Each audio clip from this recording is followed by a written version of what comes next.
Small town.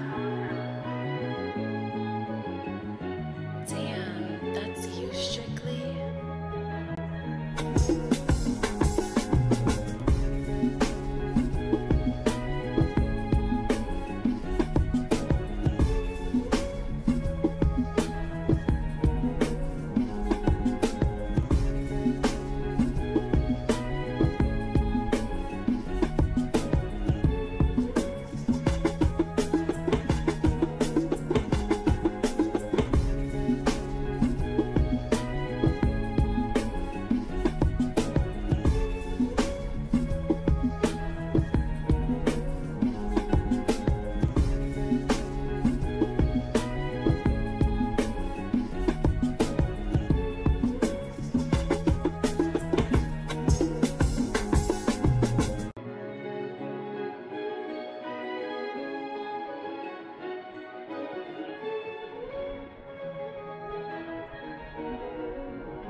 Small town. Damn, that's you strictly.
Small town. Damn, that's you strictly.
Small town. Damn, that's you strictly.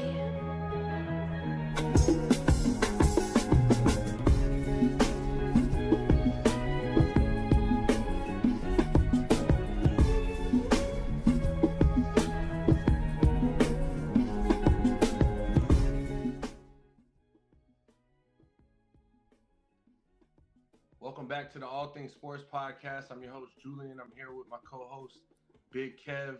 EP not here tonight, unfortunately. We miss him, but he's here with us, so he's not too far. And actually, I got to see EP. Unfortunately, Kev, we didn't get to link up when I was in Florida, but I did get to link my boy EP. He came and pulled up. It's been a minute since we've all kind of gathered in the same space and talked about some sports. A lot of things have happened. We've seen college champions be crowned. We saw the start of this NBA playoffs and the NHL playoffs.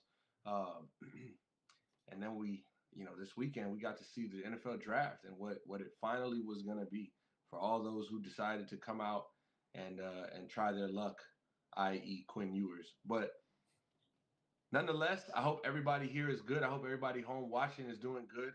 This All Things Sports podcast is presented by Small Town Studios. Definitely go check them out. Sunrise, Florida. Kev, it's me and you today, bro. EP got me hosting up here. You know, we miss him, but we got to handle business. We're Yeah, gonna it's been a start minute. with yeah, we're gonna start with the NFL draft because the NBA playoffs. You and I are not as happy with what's going on right now. Let's cut it straight up. The Heat are losing 60-23 last I checked, right? About to get swept at 60, home. 63 to 23, but You yeah. know, to get swept at home in that manner, it's embarrassing. It's a low point for the franchise. It's something we don't even want to talk about, but we will. And we'll get to that later on in the show. For now, I do want to start in the NFL. The draft was this past weekend, starting on Thursday. An interesting night, to say the least, round one. It got even more interesting on Friday that led into Saturday's, finale. I have a couple questions for you, but first, I just want to get your overall thoughts on the draft, what you liked, what you didn't like, and maybe who you think came out of that first round as a winner. Uh, well, I will say just the overall uh after the draft, I love that Restrepo goes to Tennessee and is with Cam Ward again. So that's the one thing that I really enjoyed seeing was him finding a spot with Cam Yeah. and them going to be able to be back again. And I think he's going to be a very good Braxton Berrios level receiver, which uh, I think everybody could use Braxton Berrios. So Perfect. uh, I was happy to see that. Happy for Cam, obviously, as after the season he had. It was dope to see him with the U on his the lapel pin. So and then the moment that he had uh, after with his O lineman, the live call, a lot of good, like a lot of feel good things for Cam Ward that night. I was surprised to see Jacksonville trade up to Jump two. up. Yeah. Yeah, did not expect to see that, but they got a great talent in Travis Hunter. I'm excited to see how he plays, if he plays both sides of the ball. They may have found the Shohei Otani of football with that pick, but uh, I do like the Jets pick. Obviously, I'm going to talk about that. Uh, I think you got to beef up the O line. Like Yeah. last time, Absolutely. I know a lot of Jets fans don't like it. It's never the sexy pick, but the last time the Jets had two back-to-back appearances in AFC Championship games, two of their draft picks were Nick Mangold and Brickshaw Ferguson. So you have to build that offensive line, and they spent the first round pick last year on one, and spent the first round pick this year on one, and the hope is that those guys can turn into Mangold and Ferguson type players in the future. Yeah. So I do like to pick. I love Mason Taylor going there, uh, even just because it pisses Dolphins fans off. Uh, so yeah, I wasn't able to sit down and watch much of the draft. I was obviously locked in to see what everybody saw with Shador. I didn't think Shador was. I said this to my friend about a month and a half before the draft. I said I don't think Shador is going to go in the top half of the draft. Like I expected him to slide. I didn't think Jackson Dart was going to go ahead of him. I didn't think that Dylan Gabriel was going to go ahead of him. So I didn't think that he was going to fall all the way to day three. Yeah. But I could have seen him falling out of the first round like that. To me, especially seeing a lot of the reports that were coming out about his interviews with teams, Yeah. I could have foreseen him possibly falling out of the first round. Day three was kind of crazy. If you're Cleveland at that point, it's like why not? Um, I thought at some point the Jets might, but I think the reason the Jets stayed away with him from him, and I think it's the same reason a lot of teams stayed away from him. It's because does the talent level outweigh what comes with it? And for Shador personally, and I'm not an NFL scout. I don't do it professionally. I just watch football, and when I see he's nowhere near Cam Ward level. All right. And Cam Ward's first overall pick, and I don't. So that's why I didn't think he would be necessarily a first round quarterback. But I thought maybe second, third round quarterback I could see. Yeah. So getting him in the fifth round, I think for Cleveland especially not knowing what their quarterback situation is with Watson off the torn Achilles. Made sense. So obviously, it was interesting to see the Giants trade back into the first round to get Jackson Dart. And shout out to the Pat McAfee show, because by far have become the best draft coverage in the NFL. You shitting on Mel Kiper right now? Honestly, it was the McAfee show, and I was just like, they're hilarious. Yeah. I love Mad Mel Kiper. Yeah, that's I mean, probably- Mad Mel Kiper is great. Honestly, Yeah. we don't need real Mel Kiper no more. Yeah, it's Mad Mel alone makes that broadcast worth tuning into, and then the Green Bay Packers pick with him, just the way he got hyped for it. I thought that was great. I've loved watching them the last couple of years, but then I saw the Mel Kiper stuff after the fact, and I saw Reese Davis kind of, you know, going on him, and I thought that was interesting. Catch me up because I must be confused. So my understanding was that every time Shador was skipped over, Mel Kiper was like super confused as to why he's not being picked. Is that correct? So I didn't watch any of that coverage, so I have Yeah. no idea Yeah, if yeah. that was the case. But I did see a lot of that, like a lot of him just advocating for Shador Sanders. Right. And I had some I friends saw who a did the quote. thing. He's like, NFL teams have been horrible at scouting the quarterback position for 50 years, and Which, yeah, Mel Kiper. You also love Jamarcus Russell. You love Jimmy Clausen. Like, I think you've been horrible at scouting the quarterback position I think what it is that clearly nobody truly, can say on everything what this guy is going to be, what he's not going to be. Like, Yeah. clearly we know certain guys are going to be certain guys, but it's hit or miss. It's how their career development goes, the situation they go to, and the coaching around them that kind of ties into all of their development. And I think for Shador, like going to a coach like Stefanski is great. Yeah. But two, I think him falling to day 3 is the best thing that could have happened for a kid like Shador. And when I say that, he is confident. He is, and Like Bronny James, you're saying? not even. But like he's a confident guy. Like he's a confident kid, and to an extent you have to be, but you also have to know when to be humble. And so I think this kind of taught him how to be humble in a way. And now he's gonna have to go in and work his ass off. Nothing's gonna be given to him. And now I think is the time for him to show like everybody who passed on me, even Cleveland, everybody was wrong. All 32 teams were wrong to pass on me. I mean, with the Shador Sanders thing, to me, I see both sides. I can see why teams passed on him, but I could also, think how the hell did he drop to the 5th round?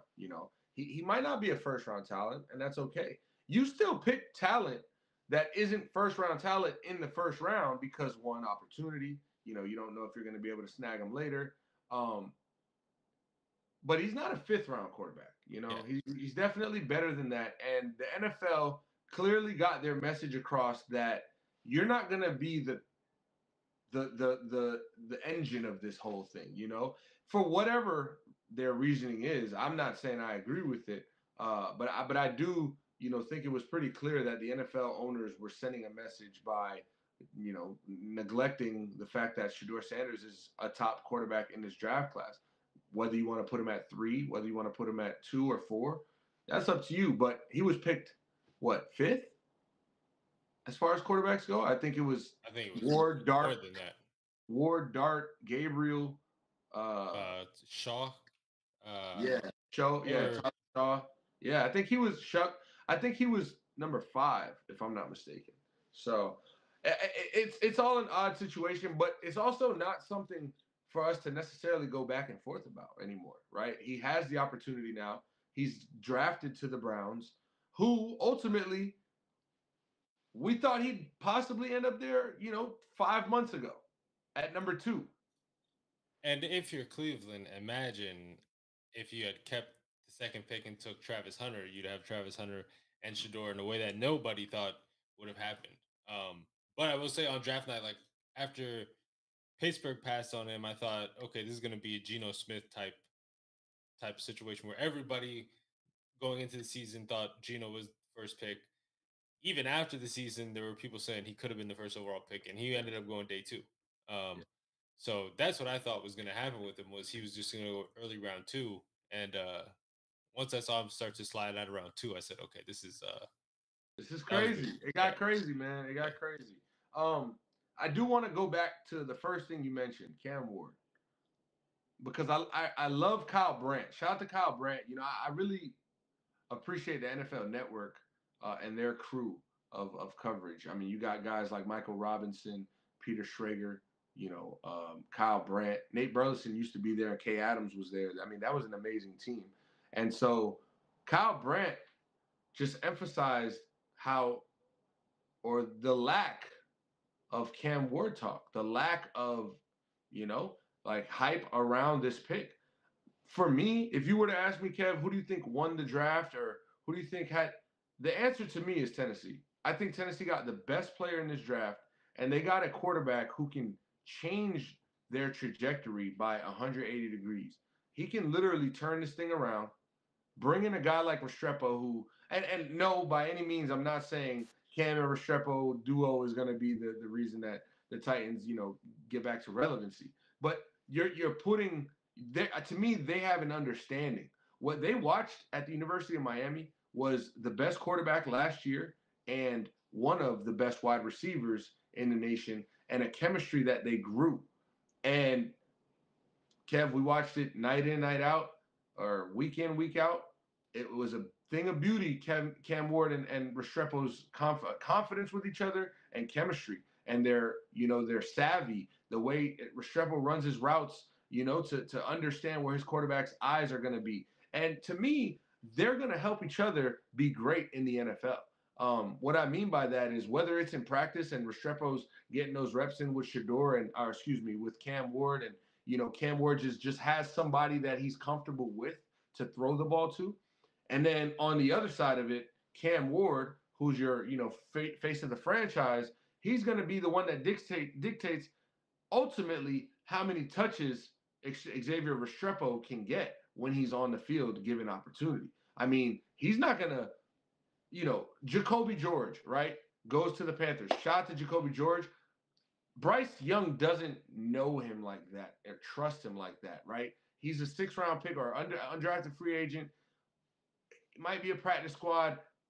And the same situation might be for Restrepo, but the difference is that he's hooked up with his quarterback, and we know the confidence that Cam Ward has in X. So it's more a matter of time for me that X just gets his opportunities here with Cam Ward, because if he's open, Cam's going to find him.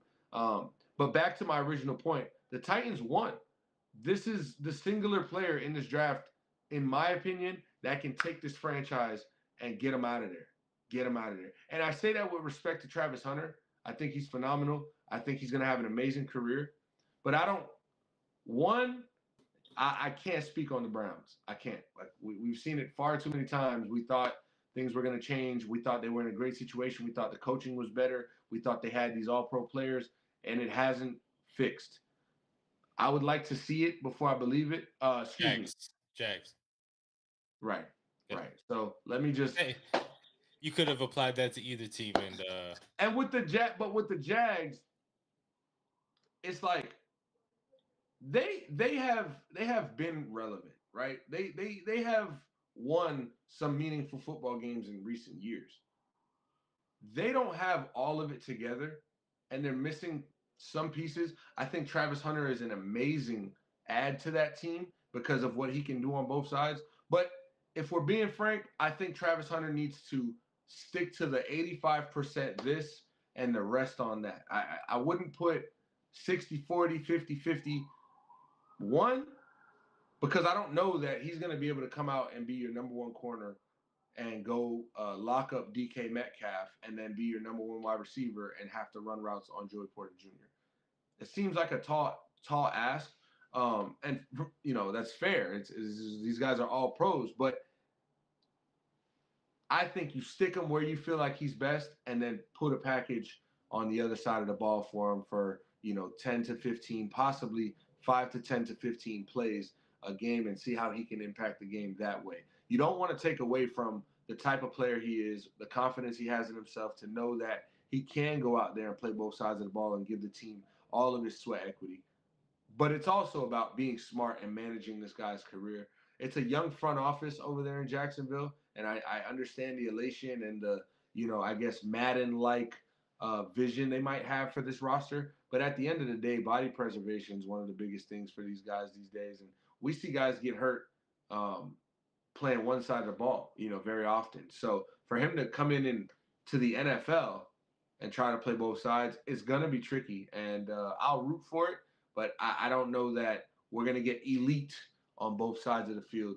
But let's see. I think that's one of my takeaways there with Travis Hunter. Yeah, yeah. I think it's impossible to be able to play both sides of the ball full time. You can't play over 100 snaps a game and expect by week 18 you're still Yeah, that's when your team needs you. yeah, Your team most. doesn't need you week 1, week 2, week 3. They do. If you're available for 17 games, that's ideal. But especially playing both sides of the ball, it's gonna get tough to be available for 17 games, and your team needs you at the end of the season when it's time to make the playoffs. Yeah, it kind of reminds me of like that when your team has two quarterbacks, you have no quarterback. It's Yep. just like you got to pick one. You got to and again, I like the package. I like the put Travis Hunter in for 8 to 12 plays on offense as a receiver. I think he's a better defender. I think he's naturally a corner. He's uber athletic and has God given talent to be a very good receiver, but I don't think he's like a polished wide receiver. So go stick him back there with who they got on the other side over there. Damn. You know what? Jacksonville? I'm not sure. I'm not too sure right now. I have to look that up. That's I would crazy. say I do like the Jets draft. Membo played over 400 snaps in the SEC, allowed Yeah, zero sacks, zero QB hits. it's crazy. So he's a guy that you want to be able to keep your quarterback upright, especially with Justin Fields. Like I think Justin Fields is a quarterback that if he's got time, he has the arm. He's got a receiver down, Garrett Wilson, who he has chemistry with from playing with at Ohio State. That if he can keep him upright and give him some time to throw the ball and find Garrett, I think those two can have a really good season together. Yeah. I do love the Mason Taylor pick, regardless of his dad being Jason or not.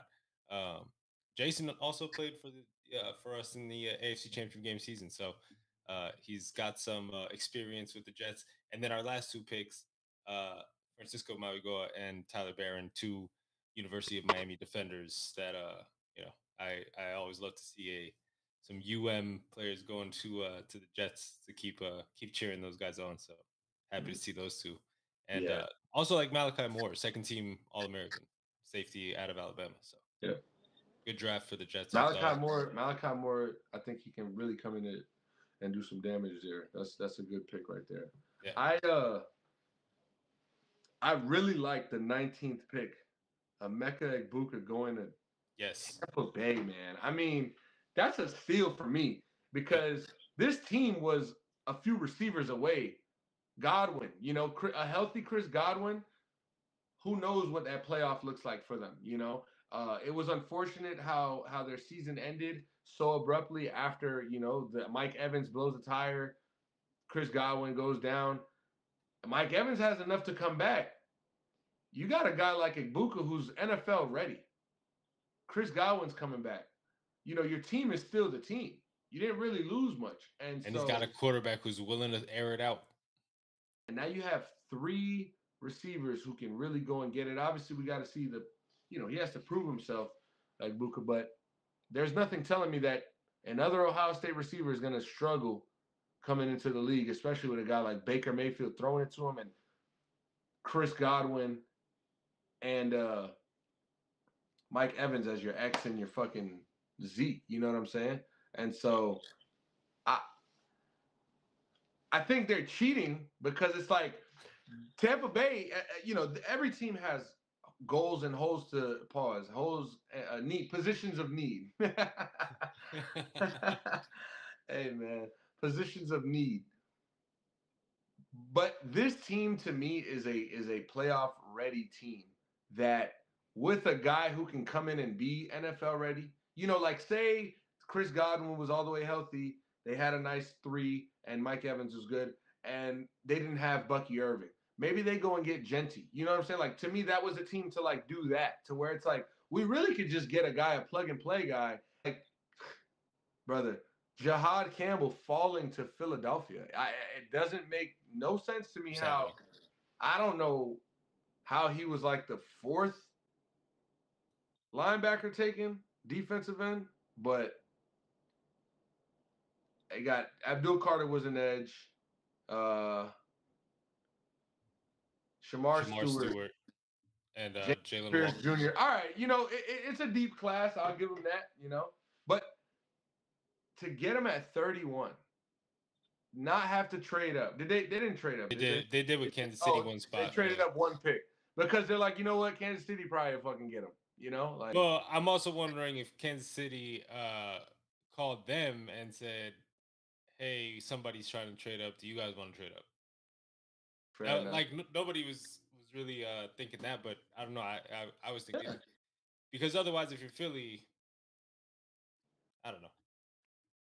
Hey, this is a guy who ran the fourth fastest 40-yard dash at 5.2 for linebackers. This we've seen him break games. And so just to be able to put him alongside a guy like Jordan Davis, alongside a guy like Jalen Carter, Zach Bond, I don't see how much more plug and play ready he is. He's got it. He has the talent to be in the NFL. Kobe Dean is coming back from injury, and you have all these guys that are rotational pieces, and also can play three downs. So Philly and Howie Roseman just keep doing it, keep getting guys out of that SEC. And What what's What did you think when Colston Loveland went 10th, and that meant you guys would be able yeah. to get Tyler Warren? Yeah, I was excited. I mean, I wanted Warren. I would have been happy with either of them, I must say. I low key like Warren more, and I'm happier with Warren just because you have that guy that you think your team's gonna draft forever, like from the start of the draft season and combine and stuff. And Warren was that guy for us. I mean, he feels like a Jack Doyle, like a Dallas Clark, like a plug-in Swiss Army knife type of guy who played basketball in high school, played basketball, was able to play quarterback.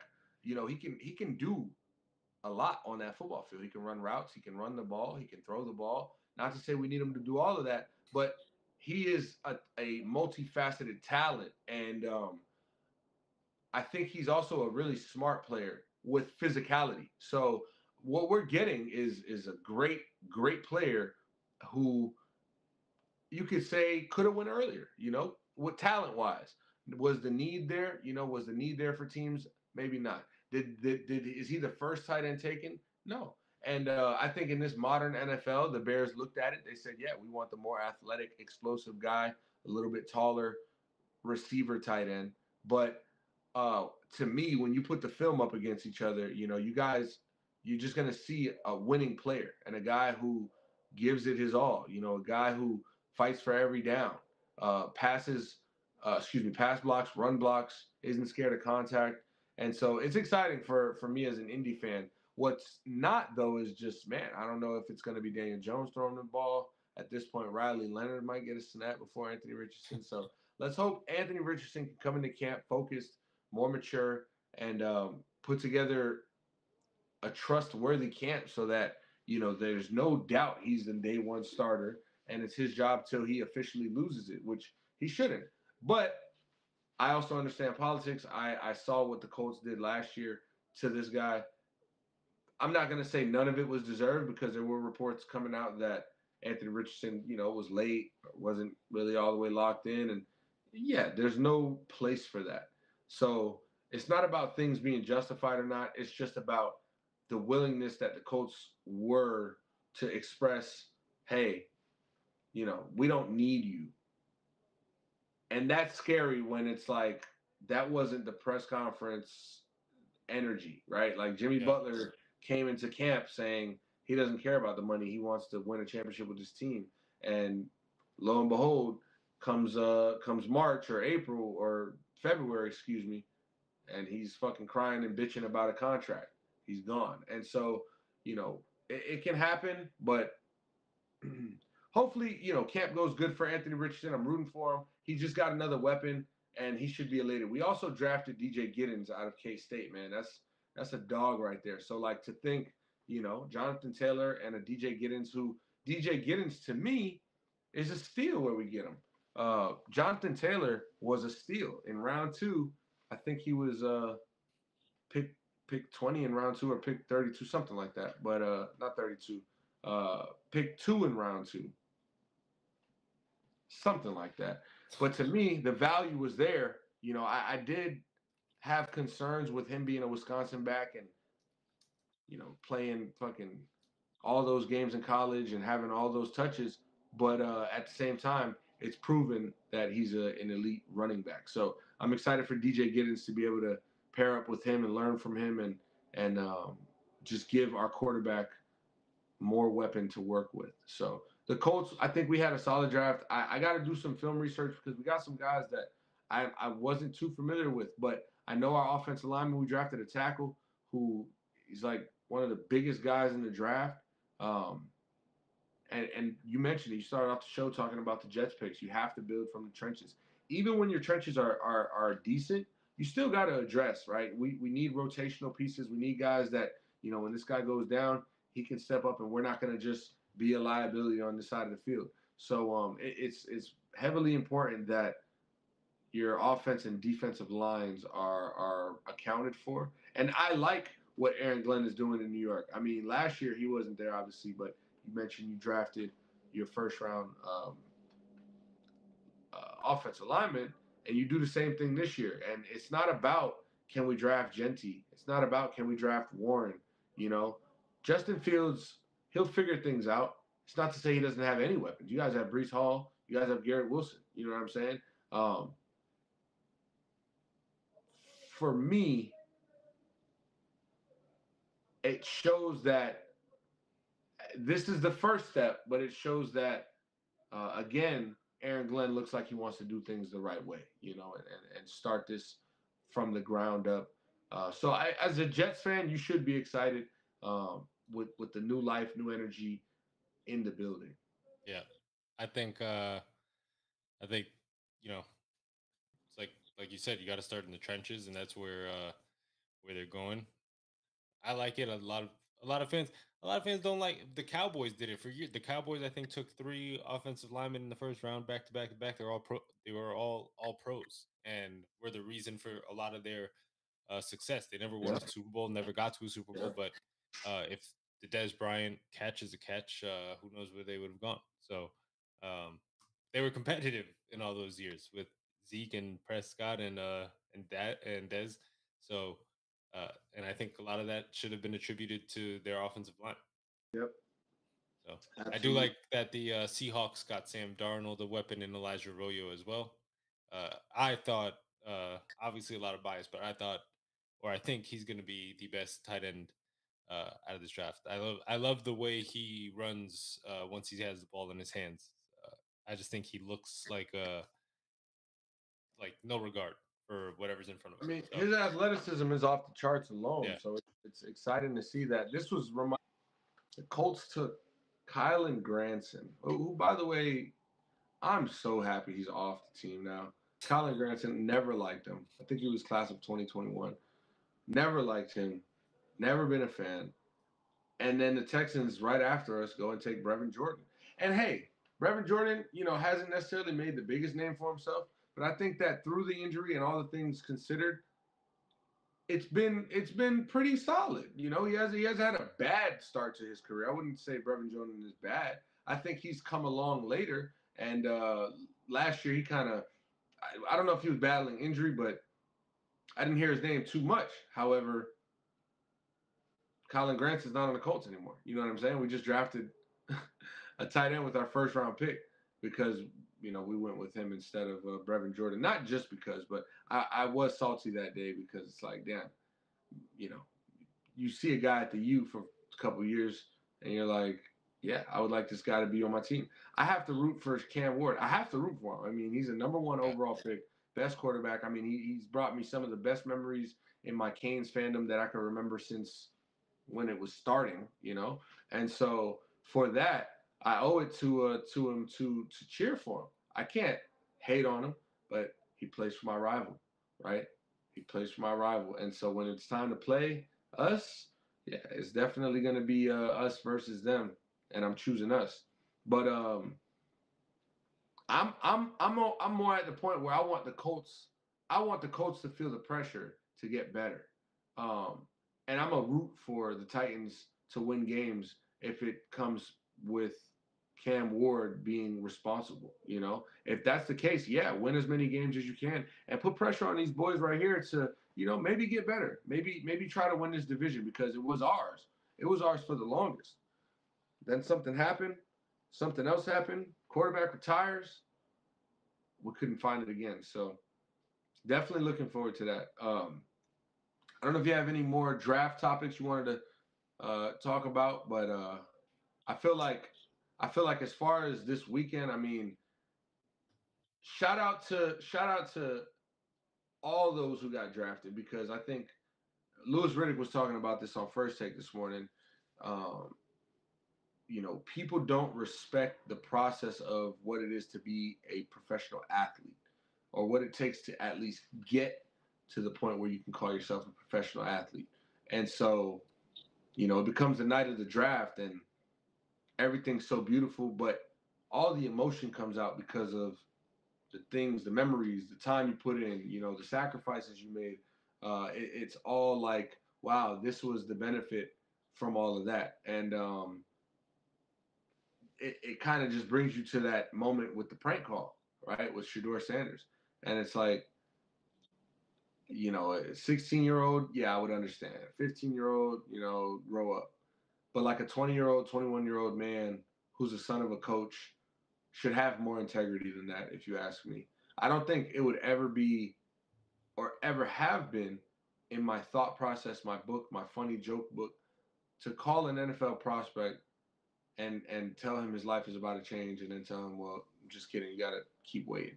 You know, after he's already been embarrassed in a sense about the situation, not to say someone embarrassed him, but I'm sure the situation was awkward, was a little embarrassing for himself, and now you're playing with him in his face, knowing uh, how someone could feel. So I would just hope that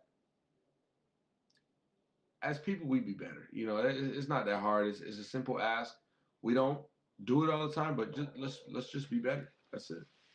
Yeah, that that was unfortunate. I think regardless of if you're a fan or not a fan of Shador or Dion or whoever in that situation, that's just a bad look. Like Yeah. obviously in today's age of social media and doing everything for clicks and things like that, these are the type of things that happen. But it's just like, yeah, you got to be better. Especially these are like my thing is we're also it's a lot of grown men going on the internet and bashing, like talking shit about kids. Like these are still young men. These are 21-year-old, 22-year-old men. I know when I was even 24, 25, I wasn't doing things uh so responsibly Right. as I am now as a 34-year-old, man. So um you know, I think these kids also need some grace. Um, Yeah. as they get drafted, they're going to do things that are immature, um, and they're kids. Like they're still I consider, like now looking back, like I consider myself at 22 years old. Like you're supposed to be a man, but I was a kid. You know, Yeah. it's Yeah. about the mentality that you have at that age, and I don't think you're fully a grown man. Or most people I've met some very Yeah, mature, no, definitely. But to but be fair, I mean, and to stand on what I feel, at 21, you know, discernment and you know, moral ethic, values, you had them. You know what I mean?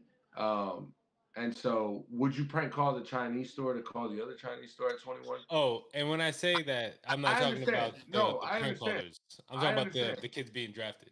Totally understand. Yeah, I'm with you. I'm with you. I'm just standing on what I feel yeah, as like because to the same breath, you're right. You know, when we was 18, we thought we was grown, and we got to 24, and we're like, bro, 18's a fucking kid. You get to 25, and you feel like you know it more. And that I'm 30, And I'm like, I mean, at 25, I definitely knew, but like, I don't know what I know now. You know what I Yeah. mean? And I feel like, yeah, as a 30-year-old, you can, even as a 25-year-old, you can consider yourself a grown man and like, yeah, it should be respected as such. But at 21, you're gonna have this overconfidence about yourself and like think that you know every rule and regulation. But I know that at 21, prank calling an NFL draftee is uncalled for, and it's embarrassing, you know. Yeah. So it is what it is. It's the society we live in right now, where you know the jokes before facts. You know, if you can make them laugh, if you can get a click, it sucks that it's this way. But I mean, it's so funny because you would think that prank caller would want to remain anonymous, but their friends are like recording it. You know, it's like you guys are recording the crime. I don't understand. Not to say this is a crime, but like this generation is just like self snitch. I don't Yeah. understand. Like it could never be more simple to get caught up with these younger kids because of how reckless they choose to handle themselves. But I don't want to stick too much on Jeff Ulbricht's son or Shador Sanders for that matter. Shout out to Cam Ward becoming the first University of Miami quarterback or player, right, at number 1 overall. Is he? Or Vinny Testaverde. Did Vinny Testaverde go number 1? And I think And he might have been the third. Jim Kelly was Jim Uh, who quarterback Jim Kelly and Vinny Testaverde. Let's get the fact check. Let me be absolutely fucking clear with this fact. Shout out to Cam Ward for becoming the first black University of Miami quarterback to be the number 1 first overall pick in the 2025 draft. There's no fact checking that one, but I am interested to know, you know, about UM's number 1 overalls. Actually, can we get that? Vinny Testaverde and Russell Maryland. Russell Maryland. Who's Russell Maryland? I'm not gonna act like 1991. Yeah, I'm not sure either. Oh, okay. So it wasn't so defensive tackle, but okay. yeah. Hey, I mean, Dallas Cowboys first overall pick, 1991 NFL draft. a D tackle, first overall pick. Yeah, I so mean, Cam Ward was the first black quarterback, but not the first black player. right, Because right. Russell Maryland. Shout out to Maryland. Hey man, the draft was fun though. I mean, we saw a lot of good moments. We saw a lot of emotions. Cam Ward, Abdul Carter speaking to their parents and things of that nature. I thought were very touching. And the draft's always a fun time. But what's funner than the draft is the NBA playoffs. For some. Not for your Miami Heat, who are currently down 0-3, who are looking like the goddamn Memphis Grizzlies in game 1. I mean, even the Grizzlies came back to make it challenging. And I want to give Miami credit. In game 1, the game was never a blowout to the point where we never had a chance. I mean, we was a 12-point lead, then we got it down to 8-6, 8-6, 5-8, you know, and it kept it close. Cleveland was just hitting too much. Donovan Mitchell was going too crazy in game 1. We were leaving too much space on him and Garland early. Game 2, shit, we almost won this game. This was last Wednesday night in Cleveland, right? We strap up our boots after Spoelstra 8-2 in game 2s after losing game 1 all time. I thought we'd had a chance, and we did. That was the one to win. And we gave ourselves a chance, and even still, unfortunately, it was just too much to handle. And then Kev, I know you want to say something, but give me 1 second. We saw what happened on Saturday. I mean, just truly embarrassing. You're at home. You know, if you're gonna take one, you don't want to win game 4. Like, don't let us get 1, or you know, we won't get swept. Don't win game 4. You go win game 2 or game 3, and then you go fucking get gentlemen swept. But you play with no pride in game 3, and I don't care what anybody says. I didn't watch the whole game. I could not watch. I'm not watching this game tonight. This team is not the team that I aspire to be a fan of. And I'm not going to act like it's okay what Pat Riley's doing and just letting things be. We as fans got to let them understand how we feel as well. We'll get to that another time or later, whatever. I know we wanted to talk about some trade stuff, but the point of the matter is that they had an opportunity to take one in Miami and it wasn't even a close game. I mean, we lost by 30 points, and it was over. It was over before it started. Much like tonight. I don't even want to ask you about the game, the team. I don't want to see the same team on the court next year together. At this point, Andrew Wiggins, please. I, I'm cool. Honestly, I'm cool. But I'm also at a point, Kev, where I'm cool off everybody. I'm cool off the whole roster. I'm so cool off the whole roster that if we got a trade that I felt was valuable enough and they wanted to take the best player on our team, y'all can have him. And I'm not going to say what the trade has to be, what I'm looking for. It's not about that. It's about when I see that trade and I'm like, damn, I think that guy, Giannis, I think that guy can really flip the script here in Miami and do something that nobody on this team can do. Yeah, absolutely. Please have all of them. Because this team, with this current core, with the leaders it has right now, and the number one scorer on this team, and the number two scoring option, ain't winning shit ever in this league. Ever. Mhm. They could lock up Bam Adebayo. Shout out to Bam, bro. And you know how I feel about Bam. Everybody who listens to All Things Sports podcast, I remember draft night recording the podcast. And I didn't know who Bam Adebayo really was. I knew he was a rim runner in Kentucky who played with Fox. But I was hyped about Fox and Melo and Lonzo Ball that year. I didn't really know Bam Adebayo, but guess what? I trusted it, and I liked the pick. I saw the athleticism. I saw the vision. I've seen him work year in, year out, get better every single year. I think we've reached the ceiling offensively, and this is not enough.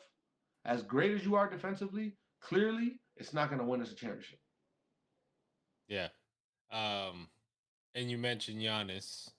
Obviously, that's the guy that everybody's got their eye on. They don't own a first round pick this year. Damian Lillard. Unfortunately, Joe Cronin is going to basketball hell for everything that he's He done. might go to real life hell Uh, too. but yeah, obviously Dame not going to play next year. No first, like they own a less favorable swap in the next year's draft. So, I mean, they just don't have much going on for them outside of Giannis. And if you're Giannis, are you sticking around? Bobby Portis is going to be a free agent. I believe Brooke Lopez is a free agent. So now Milwaukee, it's what do you do next? And I think the question becomes, do you for Miami Heat, obviously, you have to make a play on Giannis. Tyler Hero, Terry Rozier, and picks, give him 3 firsts. That works for the money. Terry Rozier is an expiring contract. Tyler Hero, you'd probably have to extend. Tyler Hero is a Wisconsin native. So But keep it no, going home. But I think obviously it becomes Tyler or Bam for Giannis. And I think the question the Heat have to ask themselves is, who does Giannis make better? Or who with Giannis makes us better? Um, and I, yes, but I'm thinking about this team defensively, right? Like Bam, Kev, bro, and I have to just stop you. I have to stop you, bro. but before you do, just think about Giannis, Bam, and where, and the length and the problems that it causes. The rebounding that Who's you're gonna going to get. score for us? It doesn't matter because we're getting every rebound, offensive and defensive. You're being too optimistic, bro. You're being way too optimistic. Also, let's not act like Giannis can't go get 40 every night. I'll say this: what they're doing against Indiana, or what they're lacking against Indiana, I think that Bucks team is better than this Heat team. And if you put Giannis on this Heat team with Tyler Hero and Bam Adebayo, we I kind of like it. You know what I'm saying? I kind of like it. I kind of like it. I mean, but I can't promise it still. And so you take one of them off, being Tyler Hero, who scores 26 points a game. Bam's not going to give you 22 a night. All the stops he gets, great. Bro, Bam is not doing enough. That's it. He's not doing enough for us. And I understand you're having a conversation about Giannis making him better. And so we might see an improvement for Bam, or a drastic improvement. I think we've seen the best of Bam Adebayo. Do you you don't think him not having any rest in between the offseason playing for Team USA has anything to do with the season that he's had? Better than whatever we've seen in the 8 years or 7 years, whatever. I also think having a guy like Giannis allows Bam to do less on defense, which allows him to do Yes. more on offense. I'll tell you what, brother. I'm sick of him getting the ball in the post and losing it to a big man. I'm so fucking tired of it. Like, Yeah. and Brian, I'm hurt. I'm hurt. I love Bam Adebayo. He's not going to be the best player on our championship team, and I don't know that he's going to be the second best player on our championship team, and that's where I'm at with it. So, like for now, I just want to see a new team. I just want to see something new. I don't even care if we don't win next year. I want new opportunity for my eyes because it's not fair for us to go year in, year out with this type of shit, regular, middle of the pack, cool with this. I'm not cool with it. I love Tyler Hero. I love him. But is he gonna win? Is he the best? Should he be the best player on my team? Absolutely not. I don't want to watch that team. I don't want to root for that team. Bam Adebayo, should he be the best player on my team? No. No, he would be way better if he was a number 3. And we've seen him as a number 3 before. We also this was not the plan going into the season. Yes, and I'll give them the grace of the fact that because I'm not coming at Spo. I don't got a bad thing to say about Spo. Spo had a bad year this year, and when we criticized him during the time, rightfully so. But I'm not going to chalk this season up and say, look at Spo. Spo has done more than enough for this franchise year in, year out, playoff matchups, being able to win games for us. Literally, we leave him out of this one. Let's go back to the drawing board, and he can figure something out next year. What is Pat Riley going to do this offseason to help his coach and help his all-star players on his team? If you want to keep Tyler and Bam, who are you going to put next to him? Who are you going to put next? Because you get Andrew Wiggins, and what has he done in the playoffs? Shit the bed. Shit the bed. And not for nothing, bro. I know Andrew Wiggins isn't who he was when he came out of college, and I know he's not who he was when he won that finals in 2022. And I understand there was a personal thing that happened in between that time, and he came back. This is unacceptable. He's not supposed to be the 4th best player, 5th best player. Nah, come on, bro. Come on. Bro, you're Andrew Wiggins, bro. Let's not act like you're not Andrew Wiggins. Like, Andrew Wiggins is a good fucking player. Yeah. Apparently, though, he plays half the games and shits the bed in the playoffs. That's my recollection of Andrew Wiggins. So I mean, the best player that's come out of the Jimmy Butler trade has been Davion Mitchell. Yeah, which it sounds crazy. And guess what, Kev? I love Davion Mitchell, and I want him here next year. Yep. But if it needs to go, it can go. Yeah. Like I'm gonna say it one more time. I'm so cool off everything off this team. I don't care about no fucking Jovic. I don't care about no fucking Khalil Ware. I don't care about keep Bam. No, keep Tyler. No, get the best roster this summer, and whoever makes that cut to give us the best chance to win a championship, thankful you're here. I'm not gonna hold on to but I'd rather watch Bam and Tyler and Andrew Wiggins and Khalil Ware and Jovic and Triple J try to win fucking the 6th seed. No, bro. No. You let Strus go. You don't pay Jimmy. Shit just starts going crazy. And we had a good team, bro. We had a good team. And unfortunately, front office has been shitting the bed and letting us down. I'm excited for the press conference. I'm excited to see, well, nobody's going to do it, but I would hope that somebody goes in there and grills Pat Riley. We got to talk to Ethan, see if he gets you in that room as a photographer. And, bro, you just have to blurt it out. And what about the He can't ignore it because there has to be a messenger getting to Pat Riley, understanding that, you know what, it's past. It's past. This is dead. What you're doing, we're on to you. We've been on to you for years. And you and the Aaristons better figure this out. That's how the fan base feels. I mean, I don't know. I personally, I think what you had Jimmy. You got Jimmy. Got to the finals. Jimmy wanted Kyle Lowry, so they went and got Kyle Lowry. The Heat were a 1 seed in Lowry's first year, 1 seed, a 3-pointer away from going to the finals and potentially winning the finals. Because I do think if Miami gets to the finals, they get past Golden State.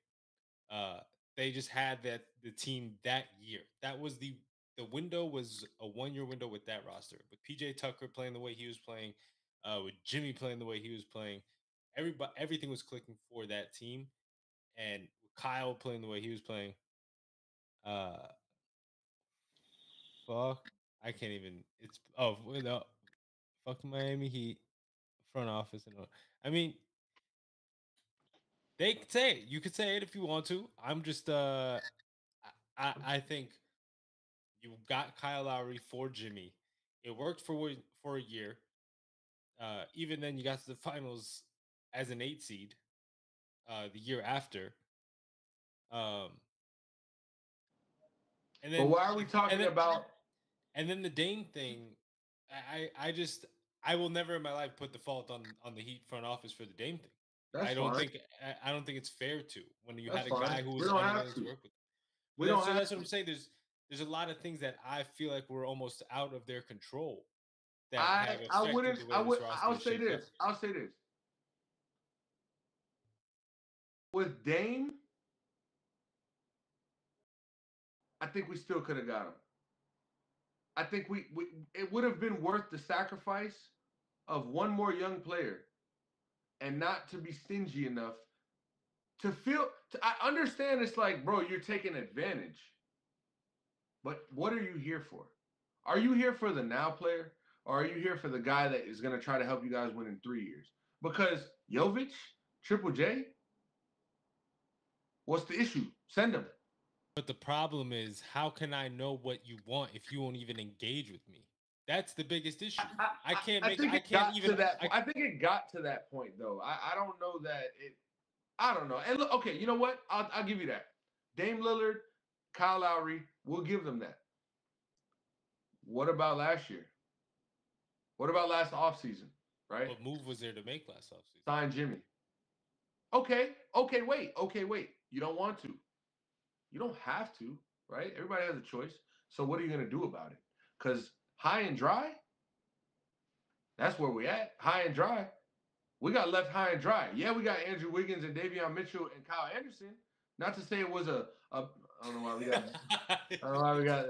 I should be celebrating Kyle Anderson. All right, I get it. You know, we.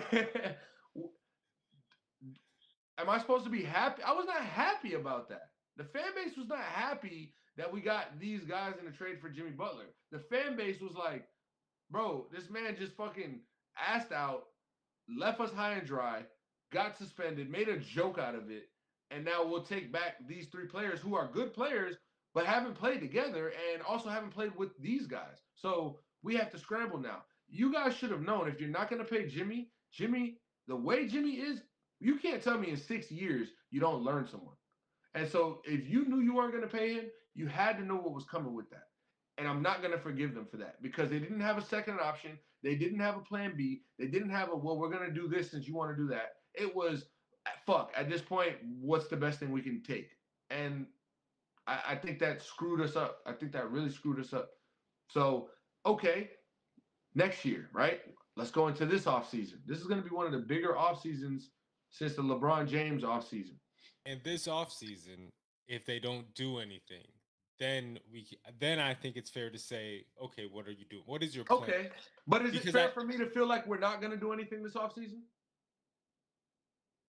I think not do anything. We're gonna try, but are we gonna land something? Is it fair for me to feel like we're not gonna land anything this offseason? I mean, yeah, I don't. Yes and no. I think there's like we're not that far removed from signing Jimmy Butler. We are.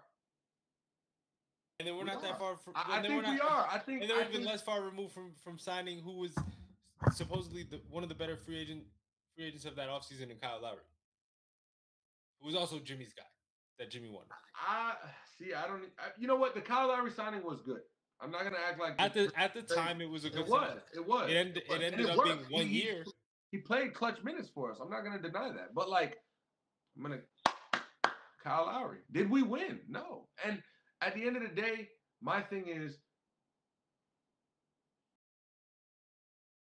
they to me, they're trying to do just enough.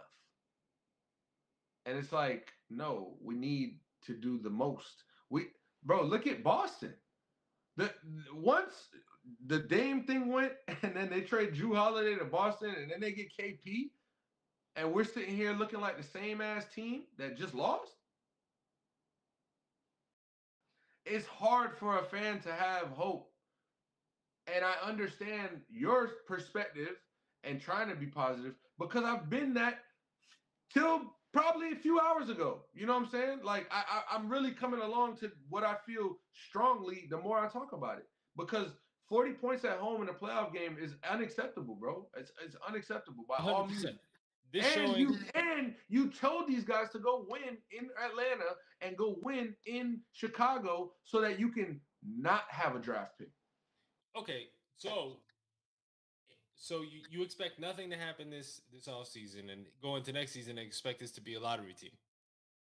Is that fair to say? I expect us to try to get something this offseason. But your hopes Don't aren't high. expect us to really land this offseason. So you would So I imagine do that expect this is us a lottery team. to probably be a lottery team, or hey, we make the fucking play in, you know, and now we're gonna get swept again in the first round.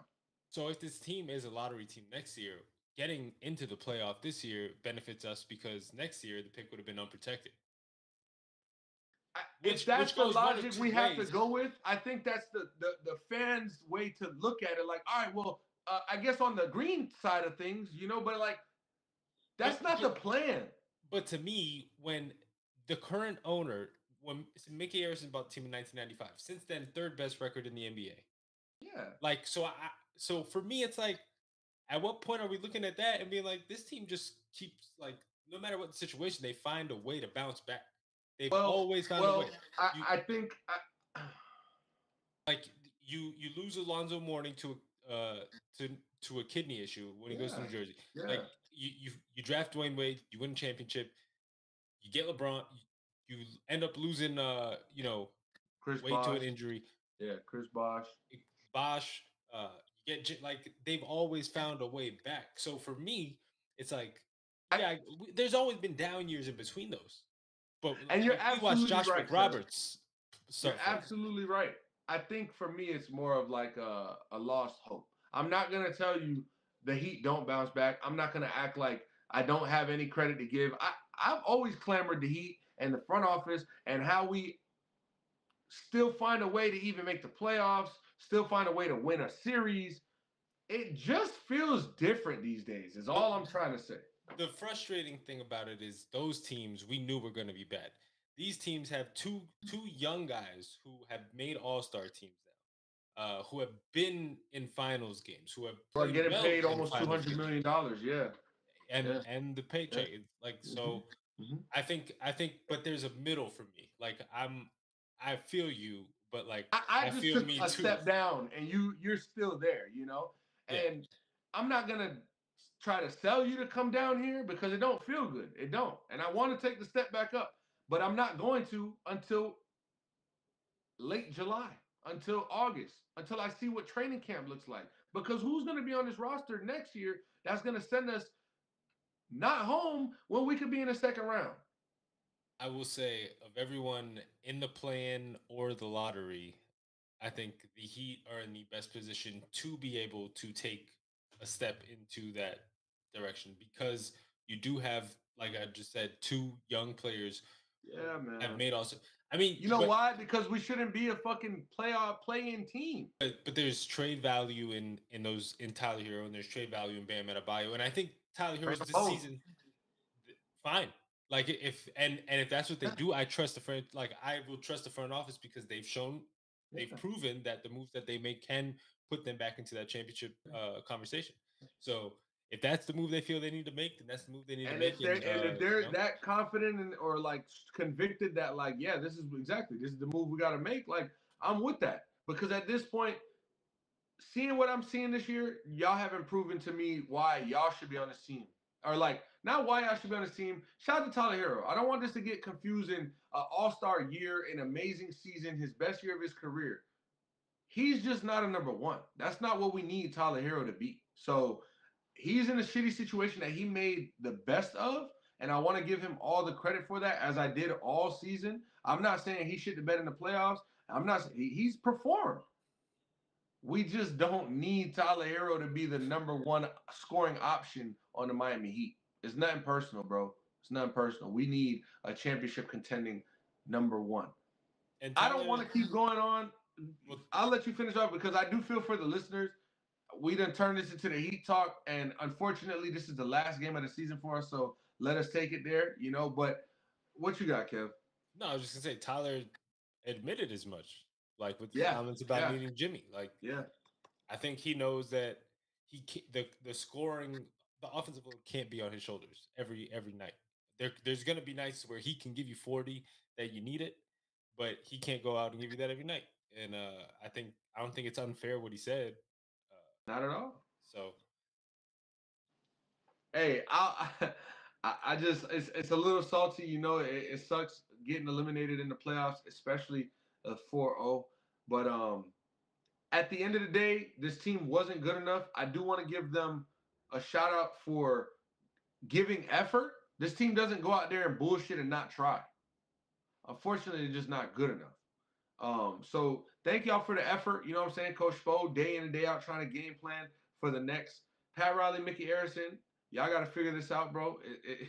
And it's not going to be fun. I'll tell you that. You're going to hear a lot of angry fans if moves aren't made, and then this roster looks similar in October. But I do want to talk about a couple more playoff series. Not all of them because they're not all as entertaining as some of them. But let's start with the bad boy Pistons and the New York Knicks, right? Last night, yesterday afternoon, obviously controversy in the Palace, and I'm not here to argue like, man, should they have called that? Man, obviously, a foul is a foul, and I think the refs need to be better at their jobs. I think the refs need to call a foul when they see a foul. But this all could have been avoided had the refs officiated this game better from the tip, right? You expect that a playoff game is going to be more intense. There's going to be more of a lenient whistle.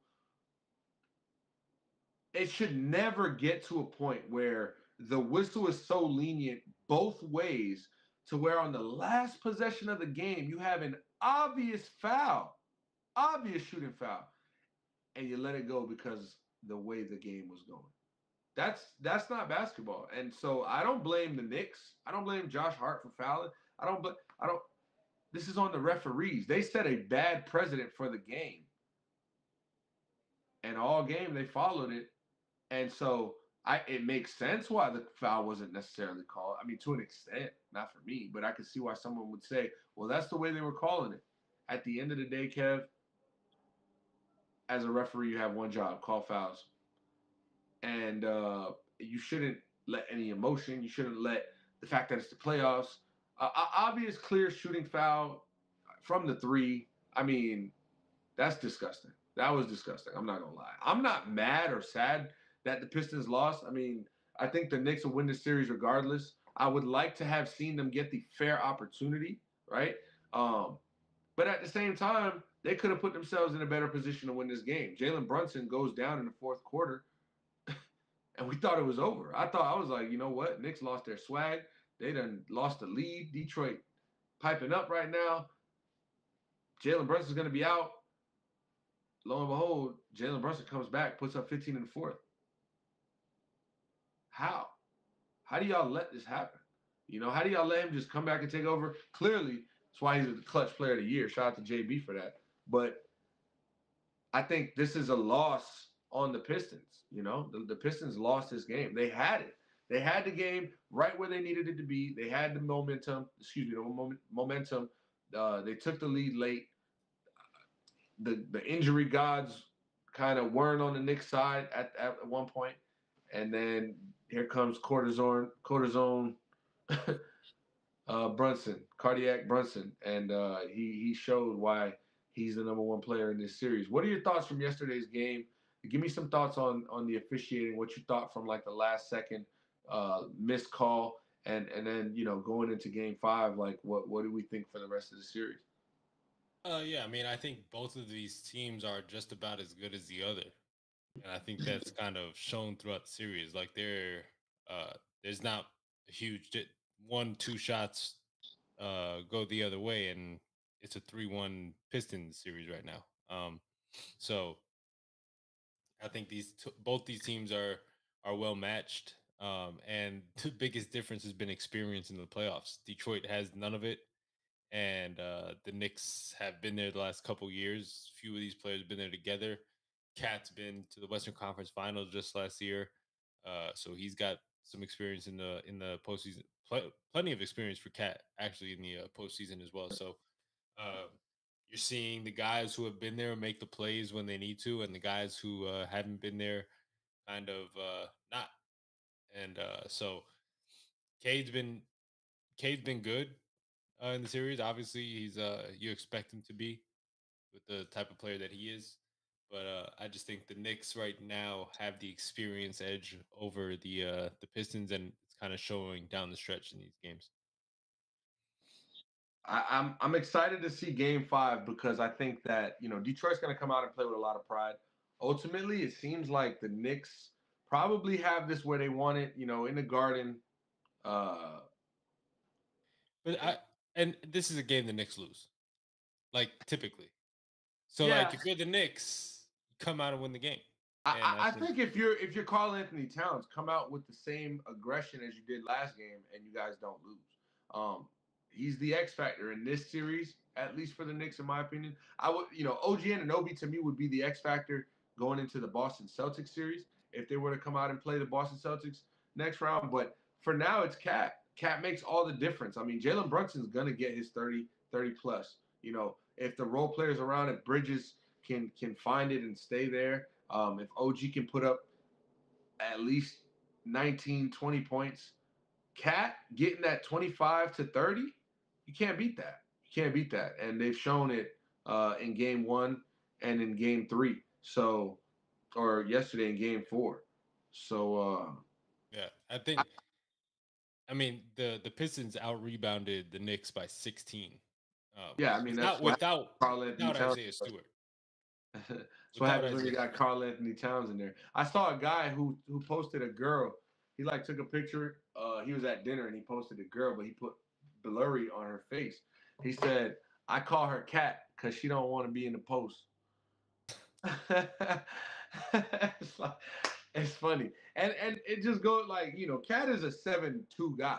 Let's not forget Yeah. this guy is one of the biggest guys on the court every time he's out there. But we saw him put up that 10-6 performance in Game 2, right? Like or Game 3, one of those games. Unacceptable. You can't get that out of him. Cat needs to have the 25 to 30 point game going forward in the playoffs if the Knicks want to get to that championship game. Um, I like I said, I got the Knicks probably winning in 5 now. I don't know that Detroit. They're gonna play with pride. They're gonna have a lot of guys playing hard. It's not about that, but it just might be too much at this point, especially in the Garden when the momentum starts getting there and that building's rocking. It's a tough environment. Yeah, I mean the only difference in the winner of this series is if Boston is going to win in 4 or 5 next round. So Yeah. uh, Orlando had Boston in a good spot last night, man. They had them, not against the ropes, but they had them to where they could have really went for the kill. And I think in that series, in the Knicks Pistons series, in the Houston Golden State series, the most I think you see is the experience factors. Like that Houston team in that fourth quarter in a close game against Golden State was some of the ugliest offensive yep, basketball that I've seen. yep, And I think it's all just like the yep. experience at the end of Looked the like games. Miami Heat in late February. Yeah, that was that Oh, was intense. not pretty. But yeah. So I'm sure we both got the Knicks advancing at least to the second round. Celtics looked like they got that series in cruise control. The Warriors are in a closeout game tonight. Opportunity for them to get to the second round. To go Jimmy 3-1. to go 3-1. Sorry, Yeah. okay, they're up 2-1. So I think if they go 3-1, they book their ticket. But they have their 3-1 opportunity, and then OKC clearly, you know, that comeback was crazy. I do want to say this series is nothing to talk about, OKC and Memphis, but you know, Ja Morant goes down and you scored, you know, come back 29. Yeah. That makes Panthers me Panthers just took the lead in the third with 3.5 left to go, by the way. 3-2. 3-2 right now. Yeah. 3:36 to go. Um, you know, it makes me at least a little okay as a Heat fan when I watch the Memphis Grizzlies and how they kind of got this L. Like, And that's another name to look out for this offseason is Ja Morant. And you know, would you rather have Ja? Would you rather have Giannis, or could I you mean, potentially have both? Like yeah, we I said, mean, you have Bam, you have Hero, you have Wiggins, you have Ware. Like there's and to me, I'm with you when you say like nobody's untouchable at this point. and they shouldn't be. And it's not about trade him. It's not trade him. It's if we could get Ja Morant and Giannis Antetokounmpo over here, we're gonna clean house. Best believe that. And you know, you look at Ja Morant. Shout out to Ja Morant, man. But do I want him to be the number one player on our team? No, no.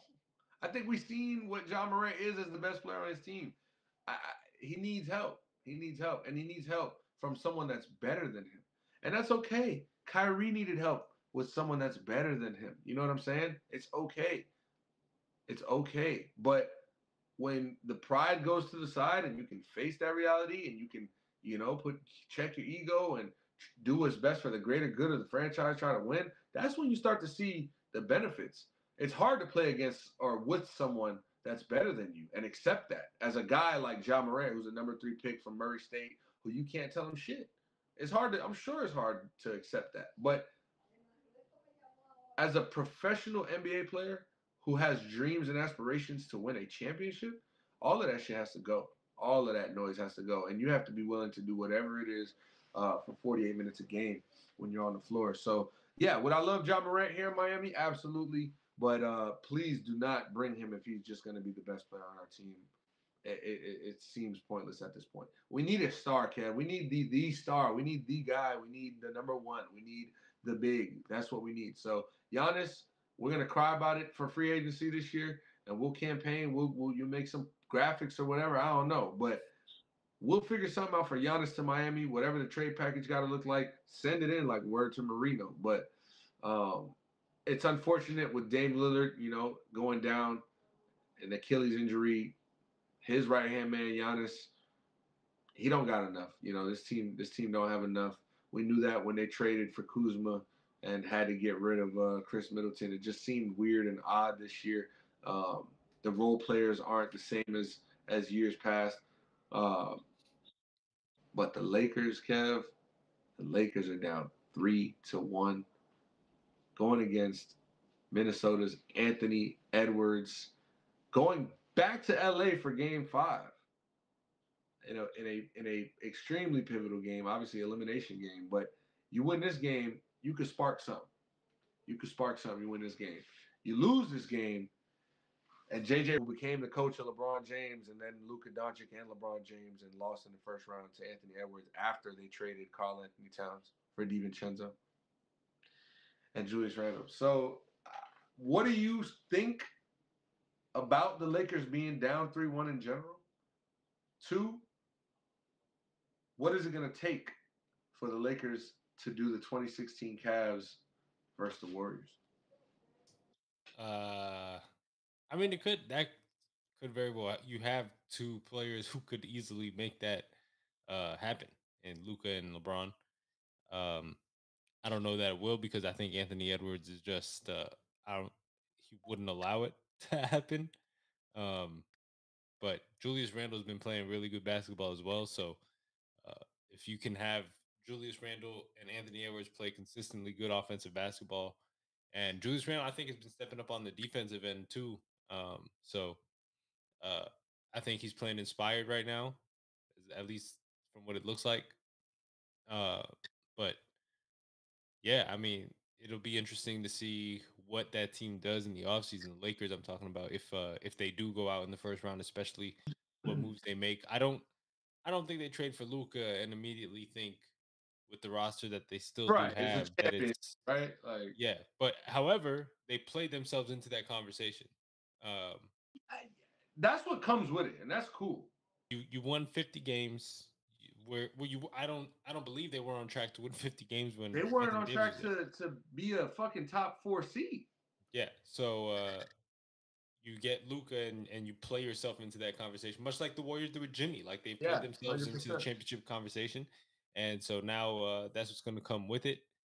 But the And, difference and, is the and Warriors are a 7 seed versus a right, I two mean, seed, and Jimmy. they're I was out. gonna say Jimmy went to the play-in, right? And they just won in the play-in, so it's like it is different because one, the names are marquee: Luka Doncic, LeBron James, right? New coach JJ Redick. The expectation is there, and I think it's okay they don't win a championship this year, but losing to Minnesota in the first round after Minnesota is visibly worse than they are last year, I think that what it will do for the Lakers, if they were to lose, I think they can still win the series. I won't count them out. And Luca beat them last year, by the way. If they were to lose, I think it just gives them a great opportunity to evaluate, like what has to change. JJ Redick is great at figuring out the next move or adjusting to the next game. We've noticed that this year in his rookie year as a coach. Um, Obviously, Luka Doncic is a he gets picked on defense. It's about who's around him and who can hold him down. And they never got to get their center of their choice this year. They wanted Mark Williams. Unfortunately, that trade went through, and for better or worse.